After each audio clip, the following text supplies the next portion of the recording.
So let's begin to link the Irish Celtics to the Berbers.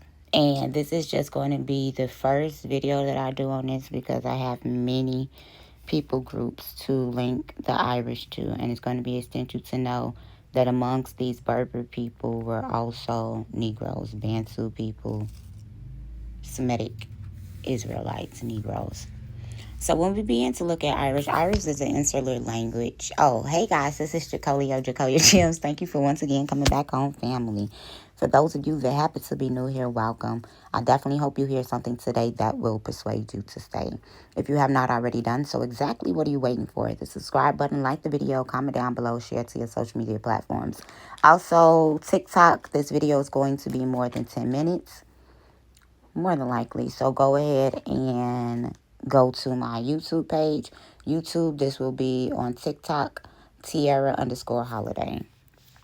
So when we begin to look at the Irish original word, it is going to be Erie. Eriu. Okay? And so this is going to bring us in the Hebrew where we begin to see that Eru, IRU, means citizen. It also means city or watcher. So these people were not strangers. They were citizens. They were native to these land masses. The name appears in the Bible as a proper name of a man of Judah, the oldest son of Caleb, son of Jephunneh. So we'll begin to see that the name Eru goes back to the tribe of Judah. Very essential to know because when you begin to look at Ireland, they have the red hand of Ulster. And we begin to know that Judah and Tamar had two twin sons by the name of Zerah and Perez. Zerah had the red string tied on his hand due to being the oldest. When we began to see that the name Erie is the name of the fifth son of Gad, who was the seventh son of Jacob. Erie's name is mentioned in the genealogical records of Genesis 46 and 16, which list him among Gad's sons who went to Egypt. The Irish have an oral tradition of leaving out of Egypt and going into Spain and then going into Ireland, underscoring the importance of the family and tribal identity in the biblical narrative. The name Erie is transliterated into Erie with a Y and is associated with the meaning of watchful or watcher. It means to rouse oneself or to awake. The word Celtic originates from the ancient Greek, and we know that the Greek was built out of the Phoenician language in 900 BC, and that Phoenician and Hebrew both used the Syriac or the Aramaic as their base, making them linguistically related. The term keltoi, Keltoi, used by the Greek geographers like Herodotus and Hecataeus to describe various people of ancient Europe, possibly mean the people with brooches or even the tall ones. And this is why I'm going to have to break this down in several different parts. For now, we're going to concentrate on the brooches. The word brooch in Hebrew is chaka, and this is going to be double che. The che in Hebrew is the symbol of life. It is the root of Hava or Eve's name. It is numerically equal to the number 18. So 2 Hays would be the number 36. You add the 3 and 6, that will give you 9, which is a point of ascension for these Hebraic people groups.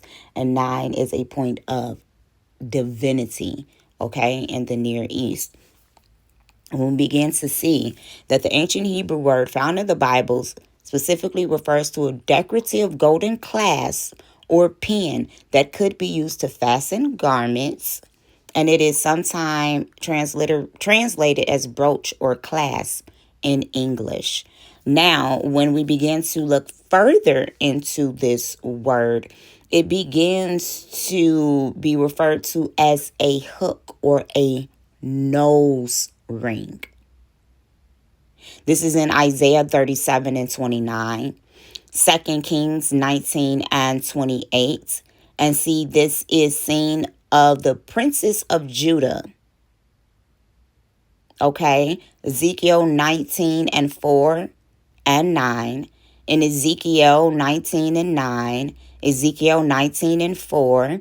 And then this was seen in the jaws of the metaphorical symbol of the crocodile. Now, the crocodile is an actual god in ancient Egypt, okay? Ezekiel 29 and 4. Now, when we begin to see Exodus 35 and 2, it begins to use the ring as a ornament, perhaps a nose ring or a brooch. When we begin to look into the African subcontinent, specifically North Africa, West Africa, primarily in the Sahara, the Sahel, Mali, Niger, Algeria, Libya, so on and so forth, you have these Tuareg people. These are a nomadic, and mind you, when we begin to do some etymological breakdown of the nomadic excursions of these Hebrews in second millennial BC, specifically 2181, aligning with the book of Genesis, we begin to understand that the Hibiru or the Hipiru were a conglomerate group, and the Amorites were also present amongst them. So when you begin to see these Berber people, we are going to go further down to see that Negroes were also present amongst them as well. And we begin to see that Berber with the EBER shares the same connotation as Eber, one who crosses over. And the Hebrews were nomadic and semi-nomadic, just as these Tuareg people are. They were semi-nomadic and nomadic people. They were also known as the blue men of the desert due to the indigo dye robes of the men and people of the veil. Hold on. Let's go ahead. Let's get some things, okay? When you begin to look at the Israelites, they used the color blue, specifically the ancient dye called Tekhelet, to symbolize Elohim's presence, holiness, and the divine realm. As commanded in the Torah for tzitzits, meaning the prayer shawls with the fringes and the garments of the high priest. The high priest wore blue garments. The sky's blue hue served as a reminder of Elohim's heavenly throne, and the color also represented the sea, connecting the earth to the divine realm. When we begin to look at the word sea in Hebrew, it is going to be yam. Okay? And the feminine version of that would be Yamaya.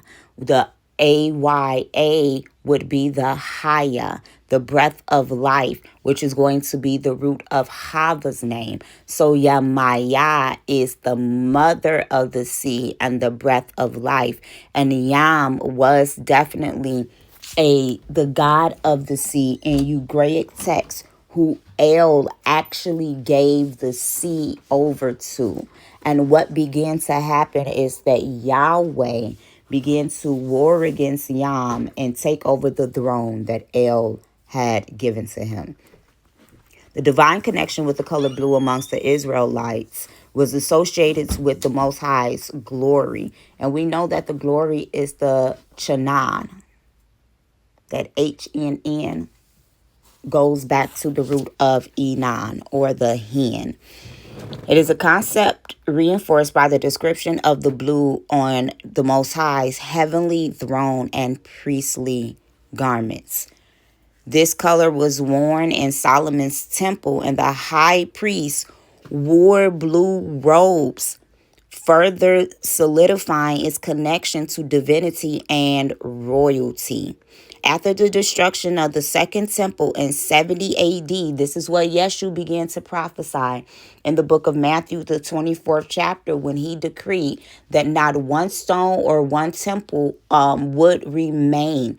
Therefore, what we see, those Jewish sort of kind of people, but not really praying at, they are praying at the Fort Antonia wall. This is a Catholic wall of the same prison that Paul was thrown into. So after 70 AD, then this blue dye and teaching how it was created was greatly lost. Today, the organization of Patil Tikhalet works to derive the use of Tikhalet so that the Israelites can fulfill the biblical commandment as precisely as possible.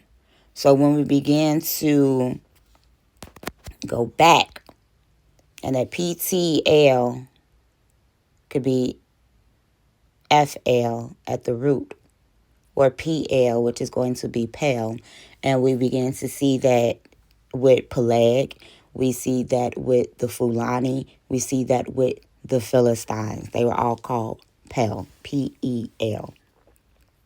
So when we begin to see that these Tuareg Berber people were also called people of the veil. Let's see.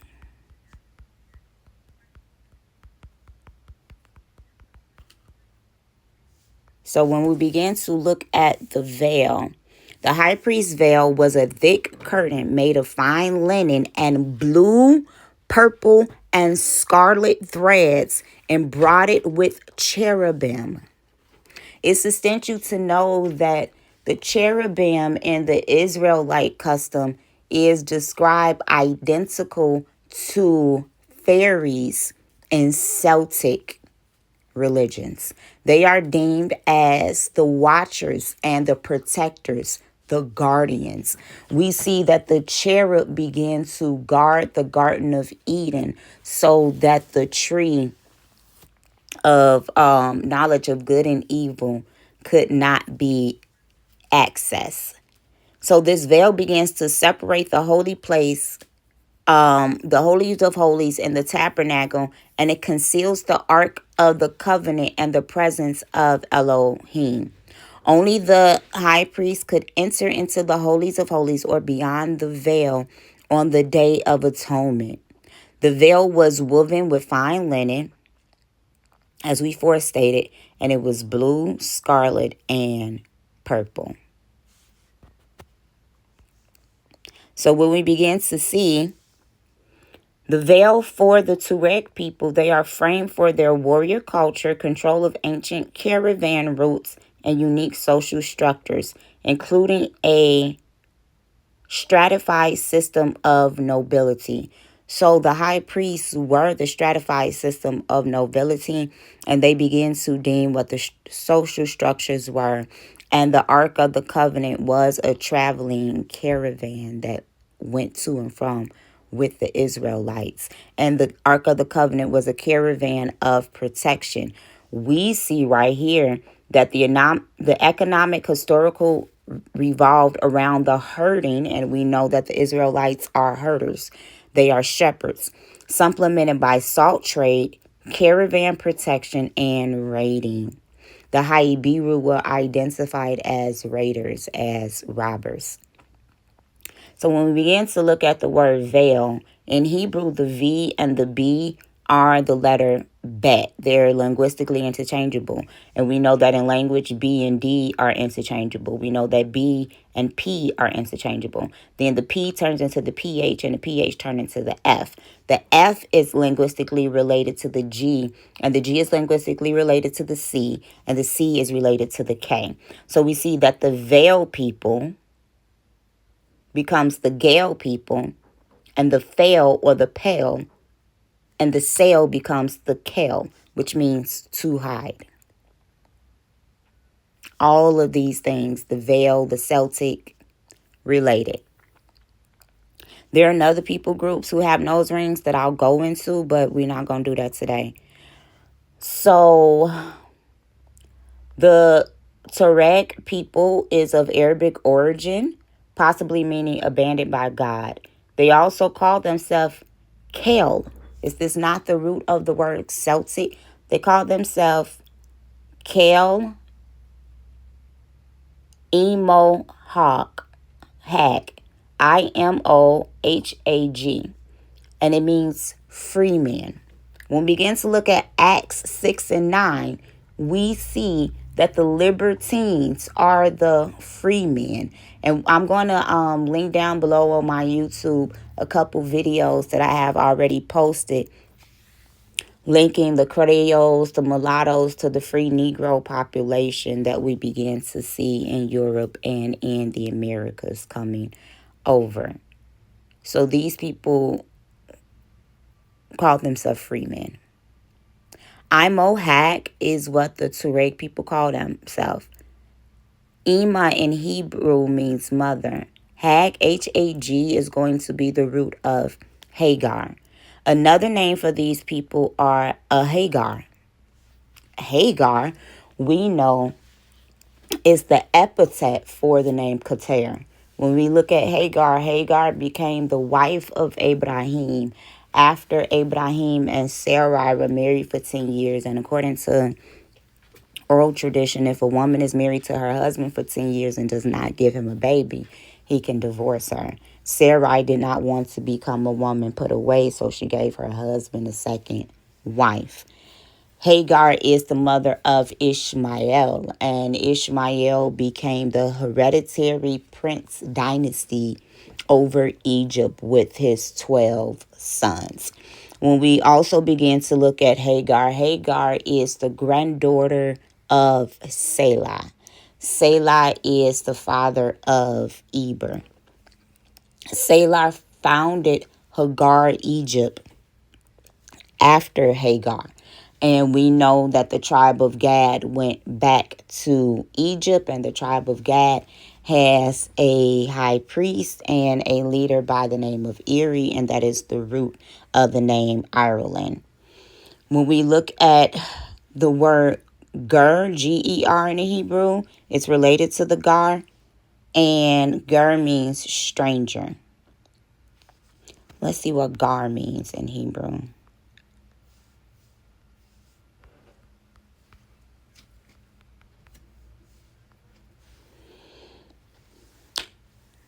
Thank you, Holy Spirit. So we know how the word Celtic comes from the word Kel, K-E-L, toy, T-O-I. And what did we say that word mean? It means citizen. The word Gar in Hebrew, G-A-R, means to live or to reside. When you live somewhere or you reside somewhere, you are a citizen, which is why Ger, G-E-R, means stranger. The Tuareg people, or the Hag, or the Hagar, the descendants of Hagar, which will begin to explain why Irish is linguistically related to Arabic and Hebrew, given the fact that it's an insular language following the vowel, subject, object. But we also need to know that the color blue in Irish denotes a black or a dark-skinned person. Just like in Arabic, the color blue denotes black or dark skin.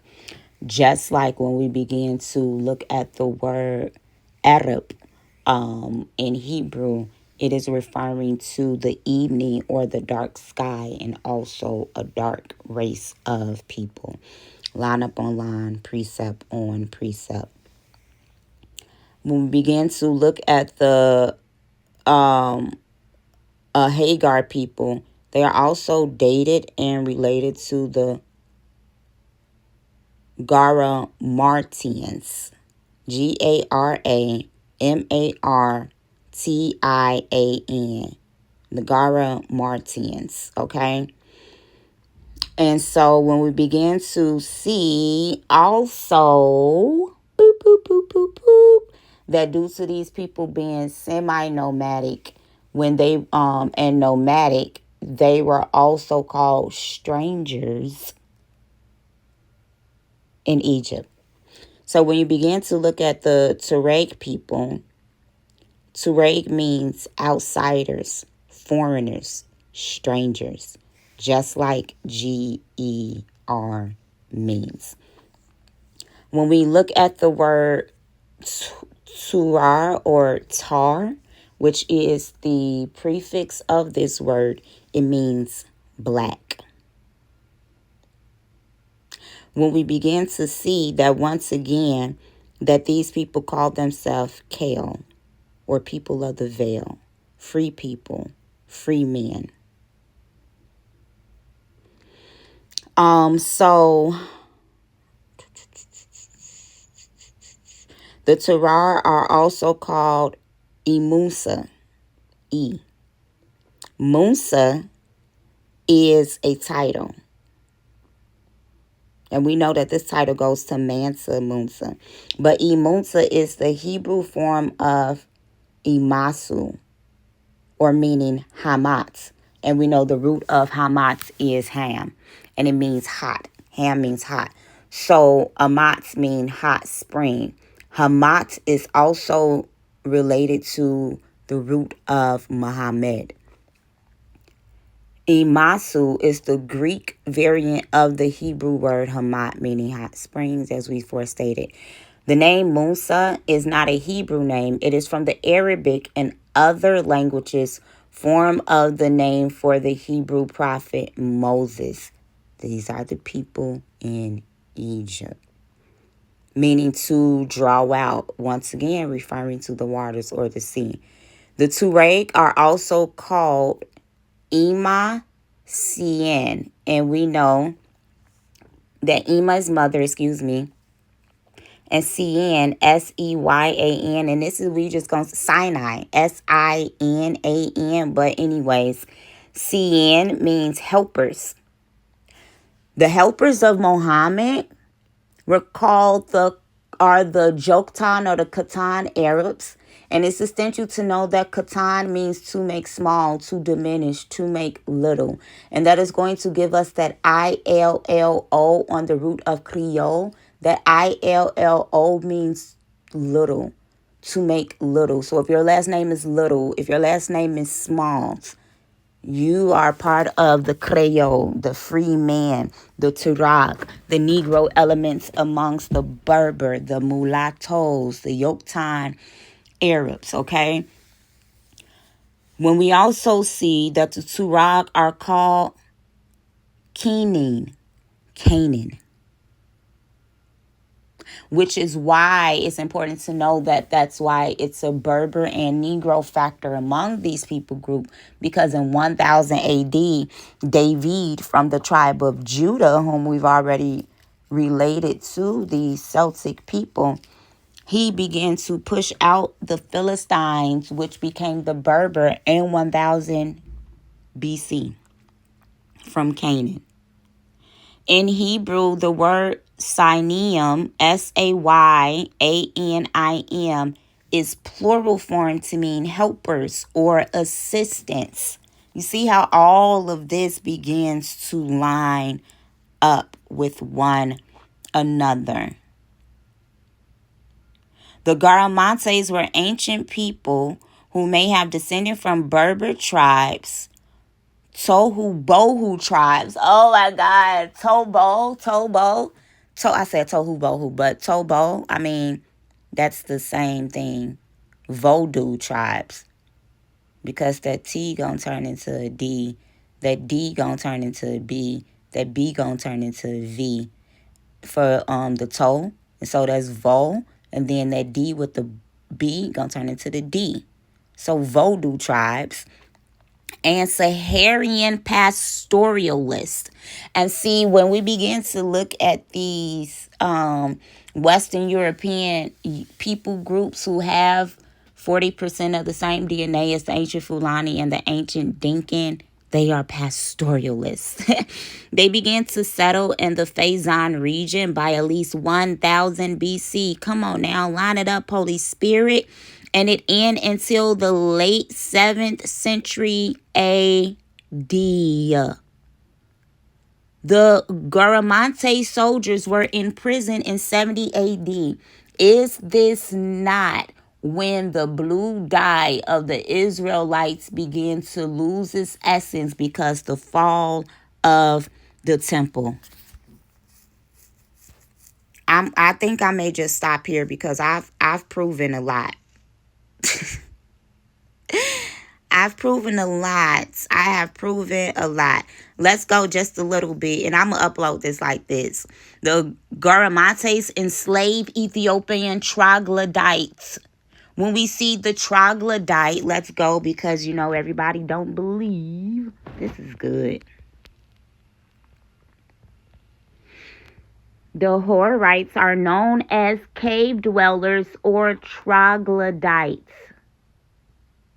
Now, I'm going to tell y'all, guess what? Hori, Hori, also means free. Uh-oh.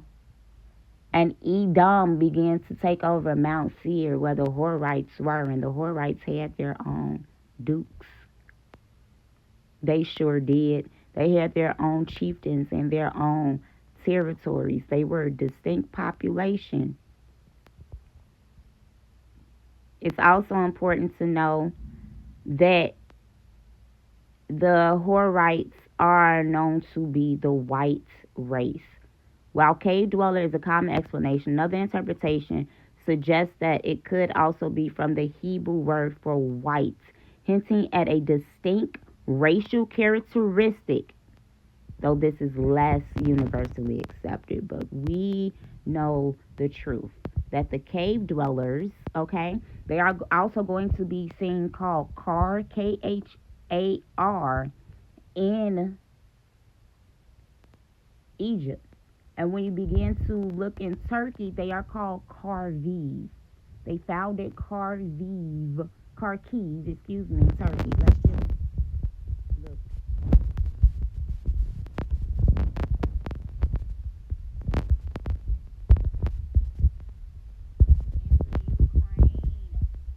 This is in the Ukraine. You see that?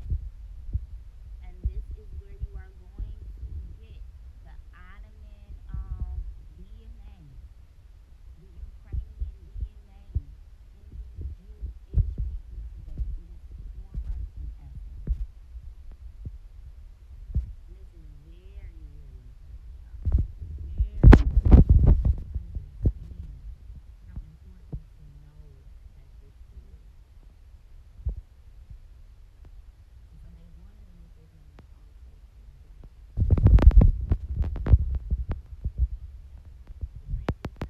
also black.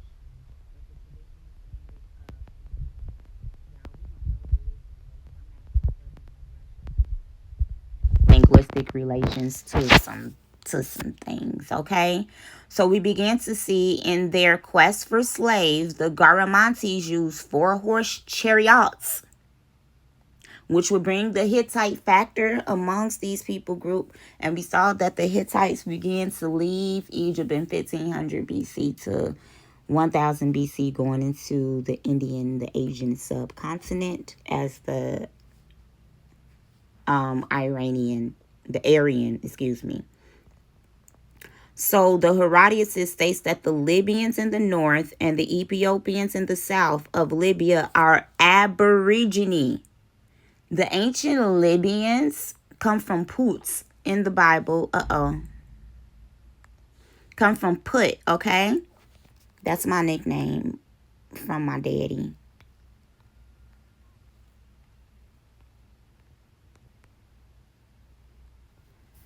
And when we begin to see, Put is a son of Ham, and that it was an Egyptian term from Libyans, the land of Punt.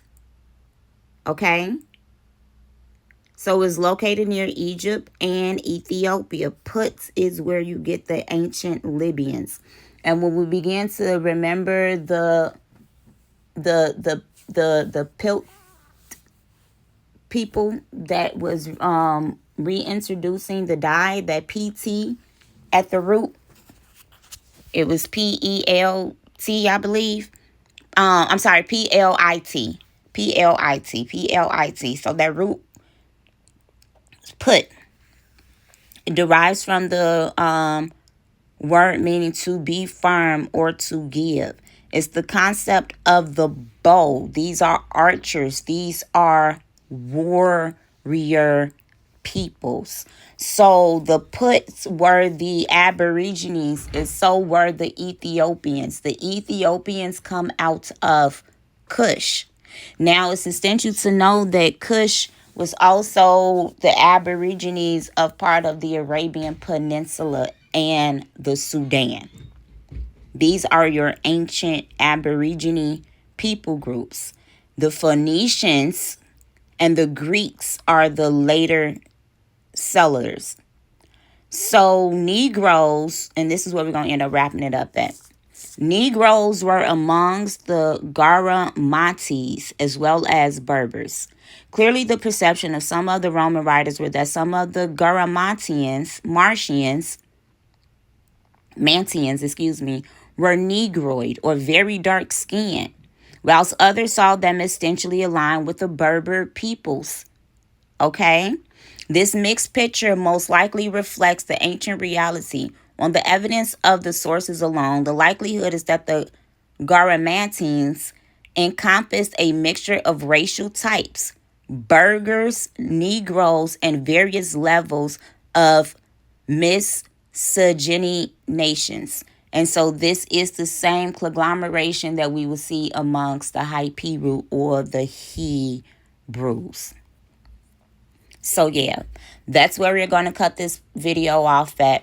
The Celtic people, we have already linked them to the tribe of Judah, to the tribe of Gad, to the Berbers, to the Libyans, to the Fulanis, to these Negro, Bantu, Hyberu people. These are the blue people, the veiled people with nose rings. These are the Tuareg, Berber peoples leaving out of Egypt into Ireland, and we will definitely be back.